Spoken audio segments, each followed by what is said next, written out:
of one Silvio Berlusconi, one of the most famous Italian people of recent history, of course. Before coming back to our guests here in the studio and joining us from afar, we're going to Rome. Our correspondent Josephine McKenna setting the scene there for us.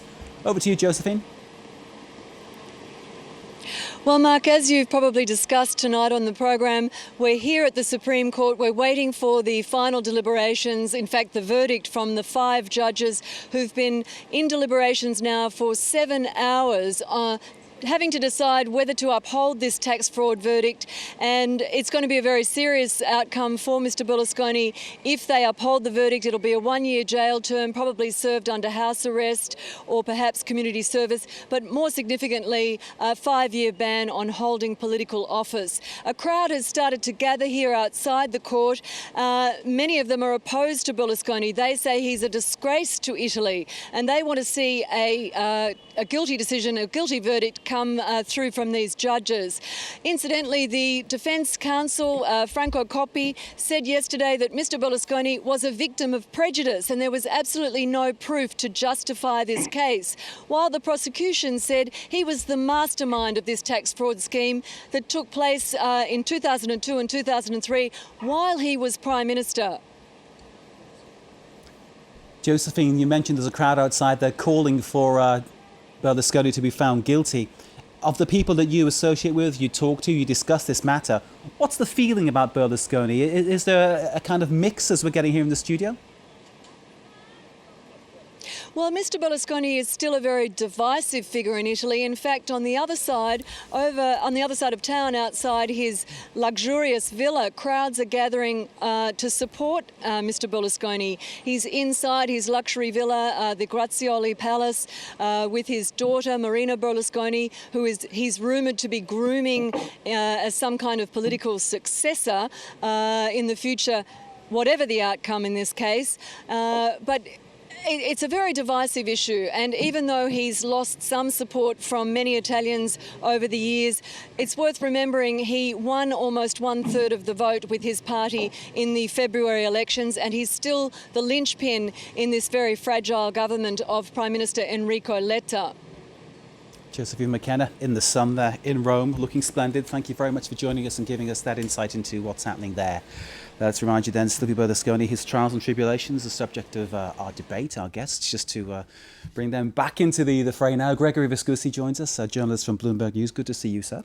On the other side of our studio, Anne Elizabeth Moutet, columnist of the Sunday Telegraph. Good to see you, as ever.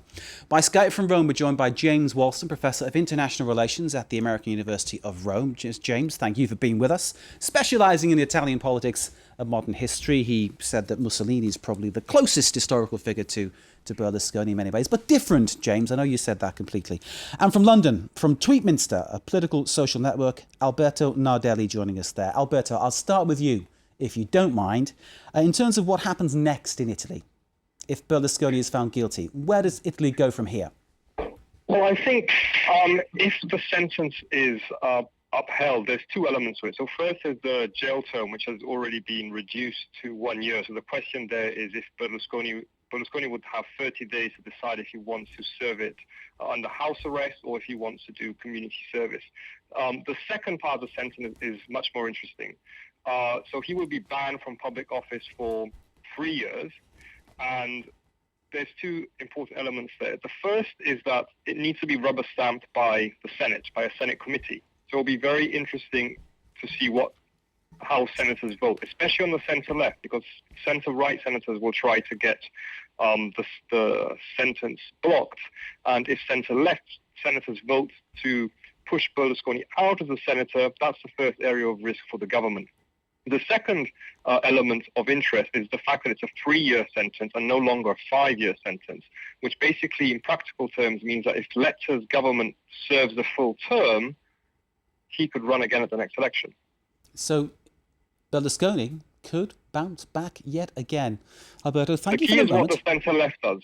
In short, the key is what the centre-left decides and that's to do. Exactly what's been said in the studio. And I think, the thing is that right now, I don't think there's much interest for anyone to bring down the government and go to elections. The polls show that the main center-left bloc and the main center-right bloc are completely even in the polls.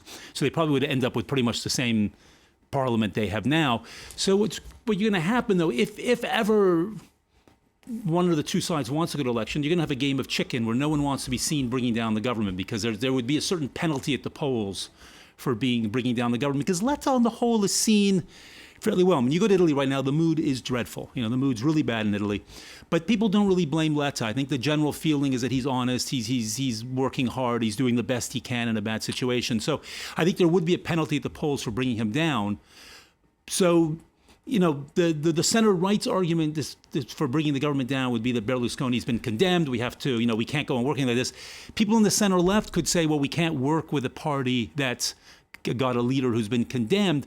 But anti-Berlusconism is their only glue. I mean, the minute that they are out on their own and there's not Berlusconi, they've got to work out all their internal divisions. Elements of national pride there that also Berlusconi's been very good at tapping into and creating this sense of Italy, and he embodies that, and he represents what's good and what's great about Italy. Is there something there? Ooh, I would think. Yeah. Go ahead. I'll let someone else answer that. There are a few people who wave Italian flags and Berlusconi's party flags, but most people feel that most of the Italian electorate, given what has been the sort of reactions which foreign governments and foreign governments politely and foreign media impolitely have done with Berlusconi, Berlusconi has not presented Italy well abroad, apart from his diehard supporters who would support him whatever he does. So I think the nationalist element is not something that he can tap into. He can and is tapping into very strongly the martyr element. So whatever happens later this evening, he will say, his diehard supporters have said, this is a conspiracy. It has been saved, if he's acquitted, it's been saved by the Supreme Court, or this is a conspiracy and it has even been upheld by the Supreme Court. That's the beauty of conspiracy ideas. You can't disprove them. So is this prejudice thing, James, completely concocted, do you think? Do you think there's anything in it at all? There is Berlusconi, and before him his very close political associate Craxi, challenged the judiciary very openly, saying it is none of your business.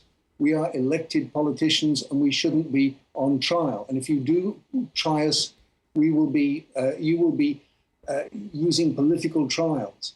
Berlusconi at the beginning was very much in favor of the clean hands investigations. When it got a little bit close to friends of his, he moved against it. When some of the people involved in clean hands started investigating him, he started calling them toghe rosse, red gowns, the communist magistrates. The actual composition of the magistrates, some magistrates indeed are left-wing, but not all the people who prosecuted him, who investigated him, and certainly not the 5 members of the Supreme Court, nor indeed the prosecutor who delivered the speech for the prosecution 2 days ago, who is not in any way left-wing. And to say, this has been one of Berlusconi's mistakes, I think, which his most recent lawyer has tried to correct, by saying that all the magistrates who deal with him, anyone who thinks that they can convict him, must be a communist, has got up the noses of even quite right-wing and conservative magistrates who have a pride in their own corporation. And this is what I was talking about before, that there is a conflict between these two elements of the powers of the state, which is dangerous. So Berlusconi, perhaps by subliminal manipulation through his TV channels, perhaps by the fact that his football club is extremely successful, AC Milan, a lot of his trials and tribulations, a lot of his sins, if you like, get absorbed, ignored, almost accepted by the Italian people, it seems. Well, I mean, seen from Paris, the presence or absence of an actual state in Italy is something so different. The backlash after fascism, it was perfectly understandable, was to not really have a very strong state. And from the late 40s onwards, after a sort of serious period of sort of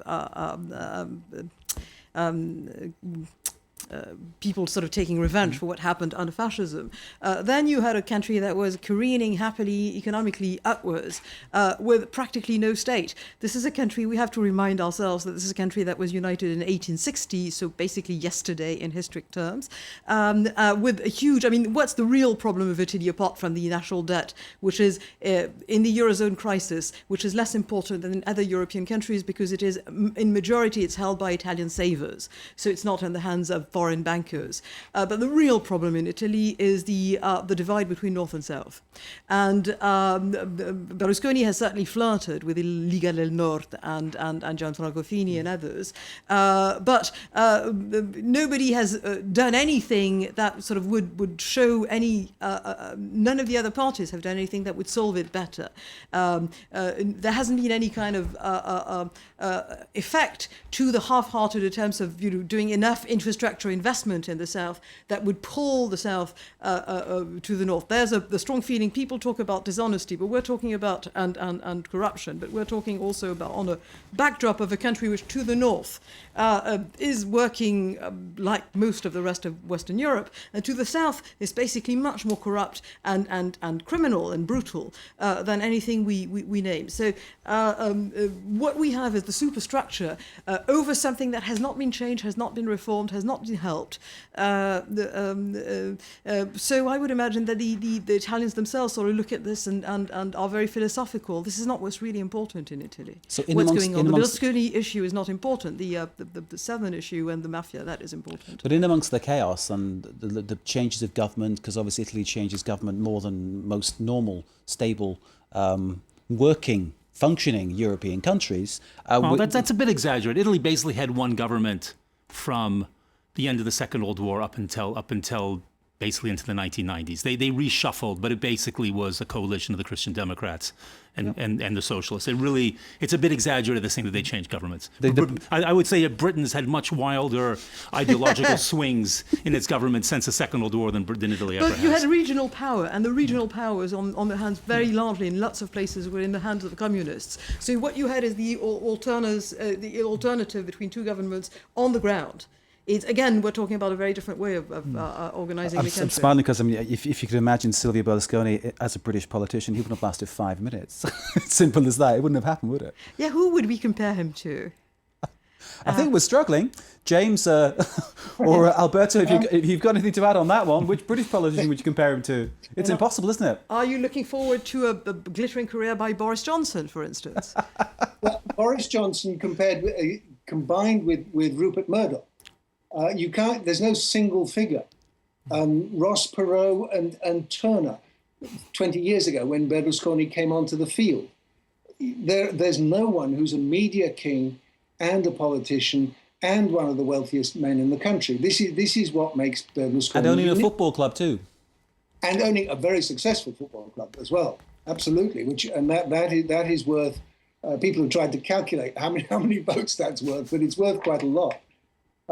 I think I would again take issue with Elizabeth. I'm sorry, but it's not the state that was put into one side immediately after the war, but it was the executive. After having had 20 years of too strong an executive under Mussolini, the new constitution made it very clear, and they copied the French Third Republic, Fourth Republic, similar to both of them, yes. Which purposefully made the executive impotent almost, or very prevented any single person from taking power. But as Gregory said, it was the same people. They just shuffled around. No, Andreotti was 9 years as Minister of Defense. Not even Kissinger managed that continuously as Secretary of State. So there was great continuity until clean hands, until 92. And then since then we've had alternation, which has not worked very well, and largely because of the failure in terms of leadership and coordination on the centre left, as we've already identified as a major flaw in the Italian system.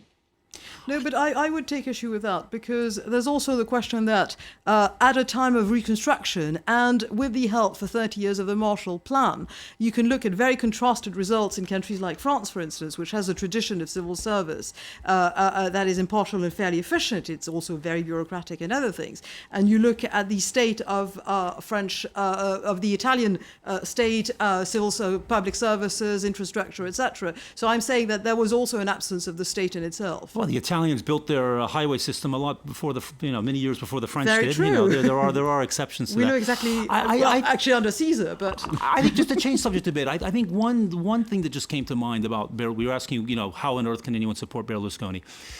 I think Berlusconi, to a lot of people, gives the assurance that he's not going to change too many things, and you shouldn't underestimate this. That a lot of Italians in the wealthier north work in protected sectors. There's a lot of small retailers that work in protected sectors, small artisans that work in protected sectors. In the south, a lot of people work for the state, and Berlusconi's always given assurances he's not going to mess around with this too much. That he gives a good talk about making Italy more businesslike and this and that. But when it comes down to it, there's kind of a message that you let me do what I want to do and I won't mess around with this. Whereas the left has come in with a fair amount of talk of privatizing this and privatizing that. The Prodi government really did give a good try, and Monti did too, at unblocking some of the corporations in Italy and breaking up some of the protected sectors. And both times there was such a backlash that they had to back off it. Berlusconi's never made that mistake. Tried. One thing that puzzles me, because obviously lots of women in Italy clearly are voting for Silvio Berlusconi and have in the past. And given what happened with Rubygate, given the verdict, given all the scandal, given all the bunga stories, given what he's done, given the fact that he's a reprobate, unreformed, why are Italian women voting for him? It's not a Calvinist country. I mean, it's considered private. It's considered a private affair. It's one Simple as that. So Italian women are used to Italian men. I wouldn't go there. Come on, I wouldn't.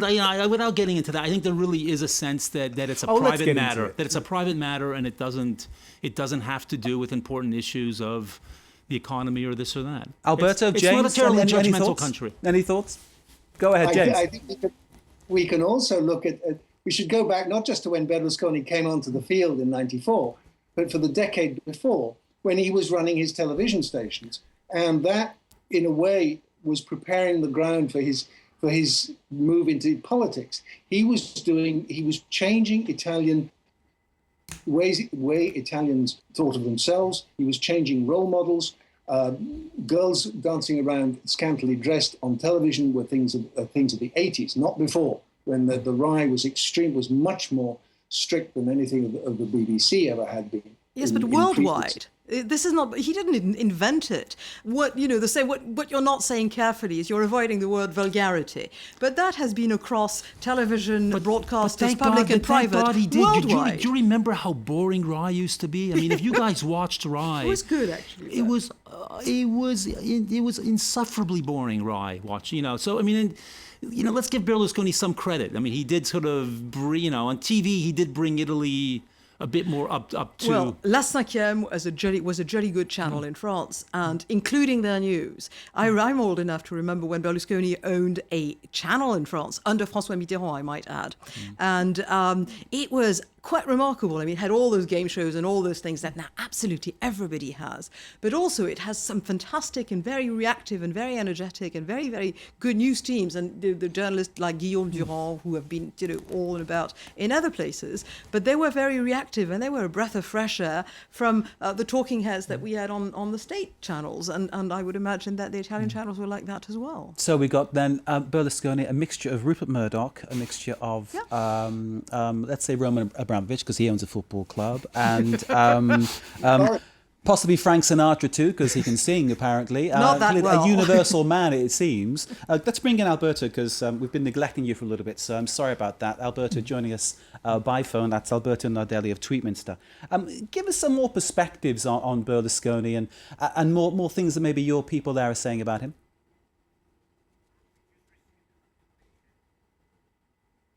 Alberto, go ahead if you can hear me. Well, as ever with technology, sometimes it lets us down. Alberto Nardelli, if you're there, stand by. We'll try to call you back and bring you back along there. Let's bring in James Walston, who I know is still with us, of the American University of Rome. Tell us more about this influence of Berlusconi that we've been talking about, this almost universal thing. I mean, you tapped into him being a bit like Boris Johnson. I did. He's been able to sell himself. He was able, as I said, he changed Italian television, and not at all for the bad, all for the worse. I think that the way in which women were treated and still are is not terribly nice. But a lot of it became a role model for lots of Italian girls. You go into any bar, my bar around the corner here in the country, Bar Centrale, and there are photographs of Miss Bar Centrale, and there are lots of local lasses in bikinis going around, looking obviously for their success story. Now, of course, this happens in every other country where you have X Factor, where you have any other talent show, but it has become not the only, but a very, very important, a much more important element of Italian life. James, I need to break in. We've had word from the court in Rome. The conviction of Silvio Berlusconi has been upheld. There is to be a review of his political ban. So that, I presume, will break down to the 1-year prison sentence has been upheld. And the ban on holding office of 5 years is to be reviewed. And that's the key one. Well, that's the key one. I mean, as we were saying, that he's not going to go to prison because of his age. He said he would, though. I don't know whether that's... He said he wouldn't leave the country. He said he wouldn't leave the country. No, he said he would go to prison like a man. Go ahead, James. They wouldn't let him in. He couldn't. Even if he You're saying they wouldn't let him into because prison of his even age. if he wanted to go. Elderly people don't go to jail in Italy, but but the political ban is the issue. So in a way, we're no further on. Now there is now the question that so it's been upheld. He's been convicted. Are you surprised by the verdict? I can't judge. I mean, really, I don't know what goes on in the mind. Pause, please. And Elizabeth? No, I don't know either. You know, James, are you surprised by the verdict? I thought they would try and fudge it, but they have in a way if they're reviewing the ban. Not well. The prosecutor asked for a reduction in the ban, so there was already the prosecution was asking for a reduced sentence for the ban, and Mura on Tuesday said he wanted it to be reduced to 3 years. So they'll review the sentence. And of course, it's absolutely key.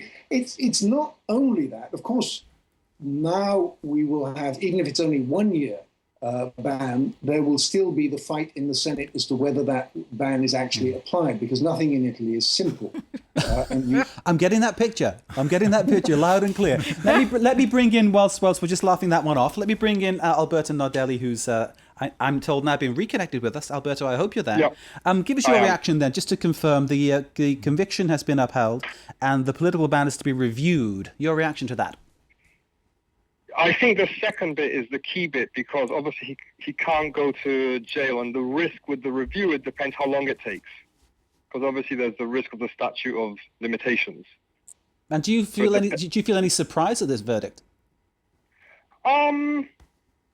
Not really. I think it was I'm surprised that they're reviewing the ban from public office. My guess is that review is happening because the request changed from 5 years to 3 years. And so that request for change has to happen has to go through the appeal process again, and can't just happen the way it did.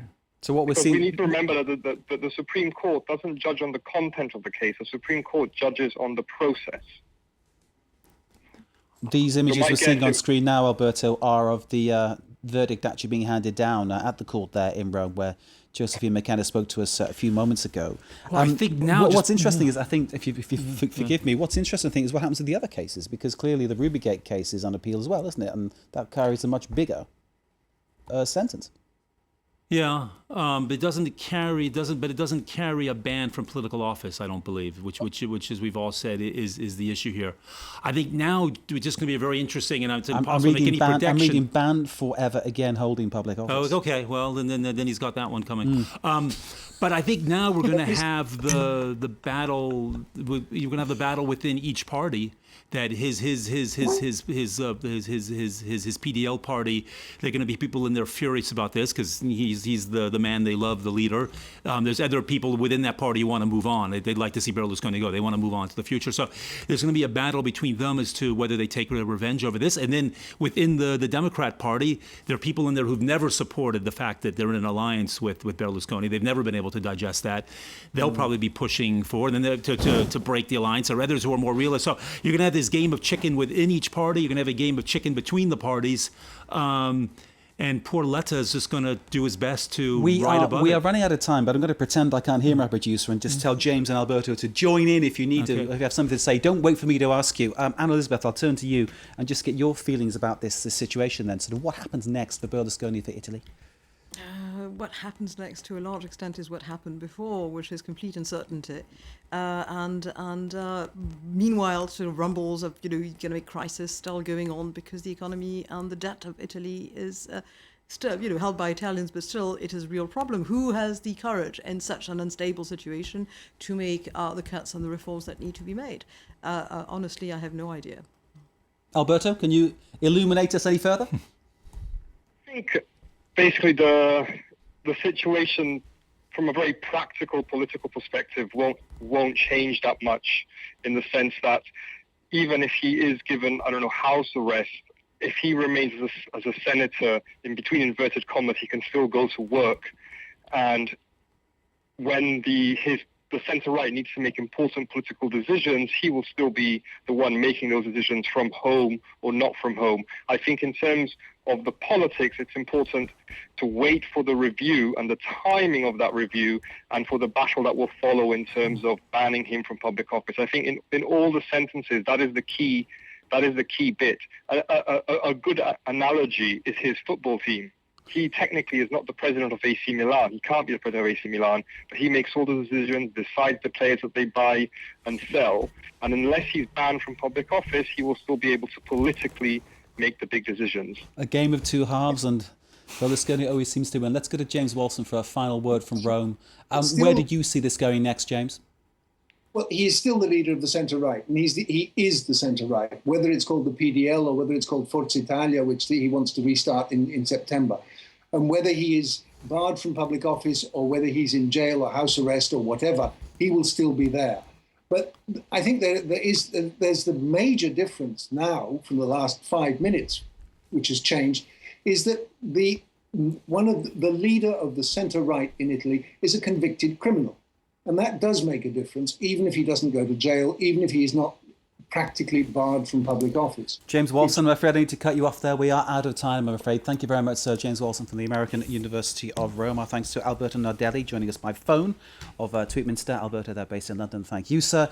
And thanks to our guests here in the studio, Gregory Viscusi of Bloomberg. Thank you, sir, for being with us. And Anne Elizabeth Moutet, as ever, thank you for joining us here on France 24 on our debate. Thank you for watching too. And stay with us here on France 24. Thank you very much. I hope that was...